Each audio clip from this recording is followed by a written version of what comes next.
Assalamualaikum warahmatullahi wabarakatuh.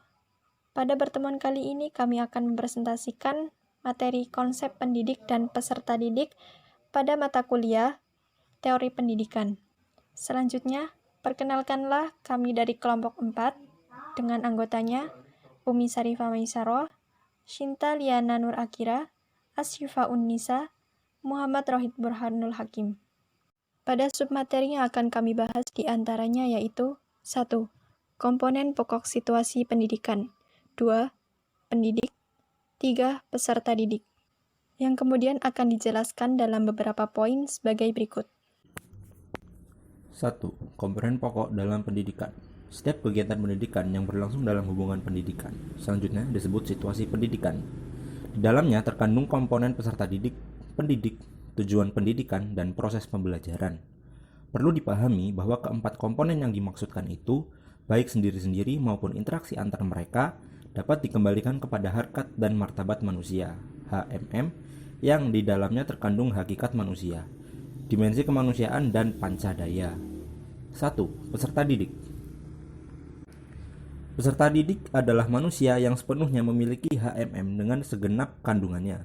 Peserta didik dengan HMM-nya ini berhak hidup sesuai dengan HMM-nya yang perlu dikembangkan melalui pendidikan. Pendidik. Seperti juga peserta didik, pendidik adalah manusia yang seutuhnya memiliki HMM dengan segenap kandungannya. Pendidik dengan HMM-nya ini berhak hidup sesuai dengan HMM-nya dan perlu bekerja dalam hal ini sebagai pendidik yang harus melayani pengembangan HMM peserta didik. Dalam diri pendidik, HMM pendidik itu secara relatif telah lebih berkembang dibanding perkembangan HMM peserta didik. 3. Tujuan pendidikan. Tujuan pendidikan pada dasarnya tidak lain adalah arah lain yang hendak dicapai demi terwujudnya tujuan hidup manusia, yaitu berkembangnya secara optimal hakikat manusia, dimensi kemanusiaan, dan pancadaya. Tujuan pendidikan mengarah kepada pembentukan manusia yang berkehidupan takwa kepada Tuhan Yang Maha Kuasa sesuai dengan keindahan, kesempurnaan, dan ketinggian derajatnya, menguasai dan memelihara alam tempat tinggalnya dan terpenuhnya hak-hak asasinya. 4. Proses pembelajaran. Proses pembelajaran merupakan kegiatan yang dijalani oleh peserta didik dalam upaya mencapai tujuan pendidikan di satu sisi, dan di sisi lain merupakan kegiatan yang diupayakan oleh pendidik agar kegiatan tersebut berlangsung untuk sebesar-besarnya bermanfaat bagi pencapaian tujuan pendidikan oleh peserta didik. Proses pembelajaran ini berlangsung dalam interaksi antar komponen peserta didik dan pendidik dengan muatan tujuan pendidikan. Hakikat pendidik.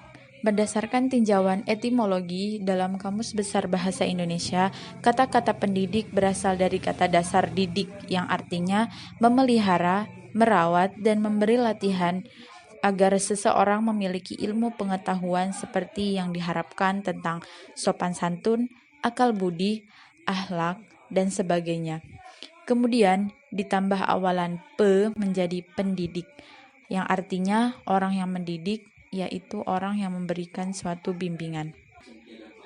Peranan pendidik. Seorang pendidik yaitu harus bisa menjadi bintang utama yang semestinya diidolakan para siswanya.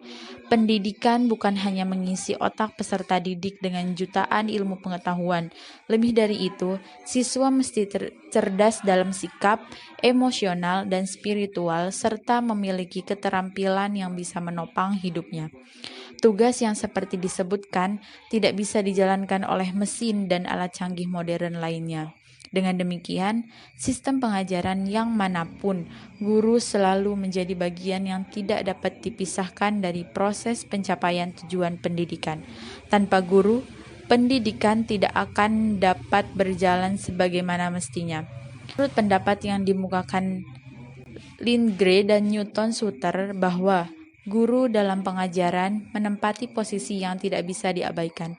Pengajaran tidak akan bisa berjalan tanpa partisipasi guru. Masa depan anak sangat tergantung kepada bagaimana guru memengaruhi proses pembelajaran peserta didik. Tugas, kewajiban, dan tanggung jawab guru sebagai seorang pendidik. Peters mengemukakan ada 3 tugas dan tanggung jawab guru, yakni 1. Sebagai pengajar, 2. Sebagai pembimbing, 3. Sebagai administrator kelas. Sementara, Armstrong membagi tugas dan tanggung jawab guru menjadi 5 kategori, antara lain 1. Tanggung jawab dalam pengajaran. 2. Tanggung jawab dalam memberikan bimbingan. 3. Tanggung jawab dalam mengembangkan kurikulum. 4. Tanggung jawab dalam mengembangkan profesi.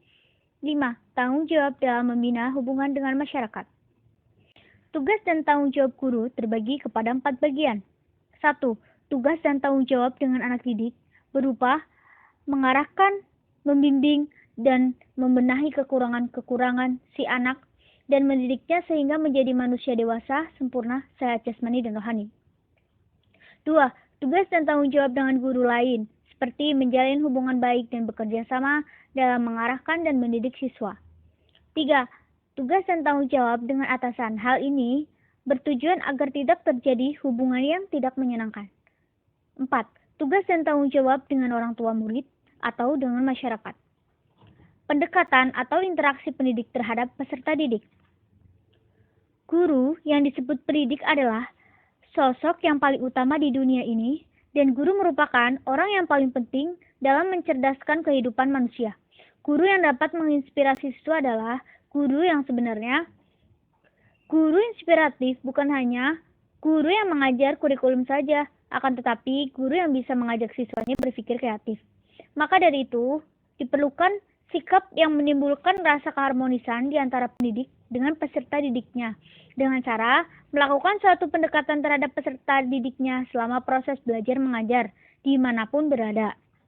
Adapun, pendekatan yang harus dilakukan siswa diwujudkan dengan pendekatan sebagai berikut. 1. Pendekatan kecerdasan emosional. Pendekatan emosional yang dilakukan misalnya dengan selalu menebarkan energi positif pada anak didik. Toleransi terhadap ketidakmampuan dan mencintai sepenuh hati dengan perbedaan yang dimiliki mereka. 2. Pendekatan kecerdasan spiritual. Pendekatan spiritual yang harus dilakukan oleh guru adalah meningkatkan potensi siswa dengan membangkitkan spiritual quotient dengan cara menanamkan atau mengajarkan nilai-nilai kebenaran yang mengandung keagamaan. Pondasi dari kecerdasan spiritual adalah kejujuran, kebajikan, keindahan, dan keramahan. 3. Pendekatan kecerdasan sosial. Kecerdasan sosial adalah kemampuan untuk saling mengerti sesama manusia dan bijaksana dalam hubungan sesama manusia. Banyak tudingan terhadap dunia pendidikan, bahwasanya kurikulum ternyata mendorong kita semakin cerdas secara tidak sadar, akan tetapi justru menyuburkan sikap-sikap individualisme atau mementingkan diri sendiri. Gaya hidup ini menghapus bersih sikap kerjasama, tenggang rasa, simpati, dan budi pekerti yang luhur. C. Peserta didik. 1. Makna peserta didik dalam pendidikan. Peserta didik adalah anggota masyarakat yang berusaha mengembangkan potensi diri melalui proses pembelajaran pada jalur pendidikan, baik pendidikan informal, pendidikan formal, maupun pendidikan non-formal, pada jenjang pendidikan dan jenis pendidikan tertentu. Siswa atau siswi merupakan istilah bagi peserta didik pada jenjang pendidikan menengah pertama dan menengah atas.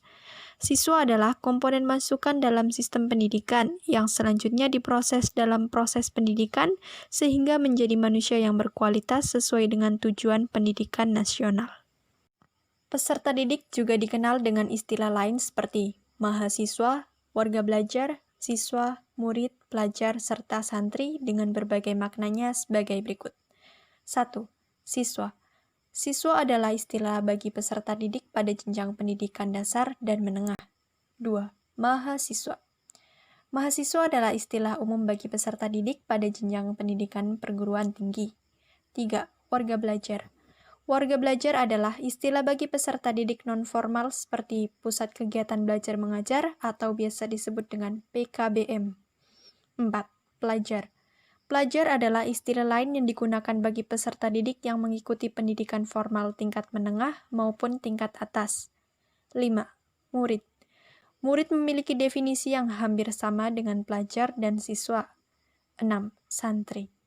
Santri adalah istilah bagi peserta didik pada jalur pendidikan nonformal, khususnya pesantren atau sekolah-sekolah yang berbasiskan agama Islam. 2. Hak dan kewajiban peserta didik di sekolah. Peserta didik mempunyai kewajiban, di antaranya yaitu menurut Undang-Undang Rakyat Indonesia Nomor 20 Tahun 2003, yaitu menjaga norma-norma pendidikan untuk menjamin keberlangsungan proses dan keberhasilan pendidikan. Kemudian, ikut menanggung biaya pendidikan kecuali bagi yang dibebaskan dari kewajiban tersebut. A. Hak seorang pelajar. Setiap warga negara berhak atas kesempatan yang seluas-luasnya untuk mengikuti pendidikan agar memperoleh pengetahuan, kemampuan, dan keterampilan yang sekurang-kurangnya setara dengan pengetahuan, kemampuan, dan keterampilan tamatan pendidikan dasar. Setiap peserta didik mempunyai hak-hak sebagai berikut. 1. Mendapat perlakuan sesuai dengan bakat minat dan kemampuannya. 2. Mengikuti program pendidikan yang bersangkutan atas dasar pendidikan. 3. Berkelanjutan baik untuk mengembangkan kemampuan diri maupun untuk memperoleh pengakuan tingkat pendidikan tertentu yang telah dibakukan. 4. Mendapat bantuan fasilitas belajar, beasiswa, atau bantuan lain sesuai dengan persyaratan yang berlaku. 5. Pindah ke satuan pendidikan yang sejajar atau yang tingkatnya lebih tinggi. 6. Sesuai dengan persyaratan penerimaan peserta didik pada satuan pendidikan yang hendak dimasuki. 7. Memperoleh penuaian hasil belajarnya. 8. Menyelesaikan program pendidikan lebih awal dari waktu yang ditentukan. 9. Mendapat pelayanan khusus bagi yang menyandang cacat. Secara umum, dalam proses belajar mengajar peserta didik mempunyai hak-hak sebagai berikut. 1. Hak belajar. Siswa berhak mendapatkan proses belajar mengajar di kelas dan di luar kelas, pengajaran untuk perbaikan, pengayaan, kegiatan ekstrakurikuler, mengikuti ulangan harian, ulangan umum, dan ujian nasional. 2. Hak pelayanan. Peserta didik berhak mendapatkan pelayanan yang berhubungan dengan administrasi sekolah. 3. Hak pembinaan. Bentuk pembinaan dapat dilaksanakan pada saat upacara bendera, pembinaan wali kelas, saat mengajar, bahkan saat bimbingan dan layanan konseling. 4. Hak memakai sarana pendidikan. Sarana dan prasarana pendidikan merupakan alat untuk mempermudah peserta didik melakukan berbagai aktivitas belajar. 5. Hak berbicara dan berpendapat. Hak ini digunakan secara demokratis untuk melatih peserta didik mengemukakan pendapatnya dengan catatan menggunakan cara-cara yang sopan serta tidak menimbulkan anarki dan berujung pada kerusuhan. 6. Hak berorganisasi. Peserta didik juga berhak untuk berorganisasi karena memang diperlukan untuk anak-anak remaja dan organisasi juga dapat menjadi ajang penyalur bakat dan kreativitas para peserta didik. 7. Hak bantuan biaya sekolah. Peserta didik berhak mendapatkan bantuan biaya sekolah dengan catatan peserta didik merupakan siswa yang kurang mampu atau siswa yang berprestasi. B. Kewajiban seorang pelajar. Peserta didik selain memiliki hak yang harus diterima, juga mempunyai kewajiban yang harus dipenuhinya. Setiap peserta didik berkewajiban untuk 1. Ikut menanggung biaya penyelenggaraan pendidikan kecuali bagi peserta didik yang dibebaskan dari kewajiban tersebut sesuai dengan peraturan yang berlaku. 2. Mematuhi semua peraturan yang berlaku. 3. Menghormati tenaga kependidikan. 4. Ikut memelihara sarana dan prasarana serta kebersihan, ketertiban, dan keamanan satuan pendidikan yang bersangkutan. Secara umum, kewajiban peserta didik dapat dijabarkan sebagai berikut. 1. Kewajiban belajar. Siswa diwajibkan belajar dengan baik di dalam maupun di luar sekolah, mengerjakan tugas yang diberikan oleh guru termasuk juga kewajiban pelajar. 2. Kewajiban menjaga nama baik sekolah. Menjaga nama baik sekolah, baik di luar maupun di dalam sekolah, merupakan perwujudan terhadap ketahanan sekolah beserta wawasan wiyata mandala. 3. Taat tata tertib. Aturan-aturan yang mengarahkan peserta didik bertingkah laku di sekolah merupakan tata tertib yang wajib ditaati oleh seluruh peserta didik. Dengan tata tertib, diupayakan peserta didik mengalami kedisiplinan sehingga mampu menunjang dalam kehidupan bermasyarakatnya. Kewajiban biaya sekolah. BOS atau biaya operasional sekolah adalah biaya sekolah yang berasal dari pemerintah yang merupakan pendukung operasional kegiatan harian di sekolah agar sekolah dapat berjalan lancar.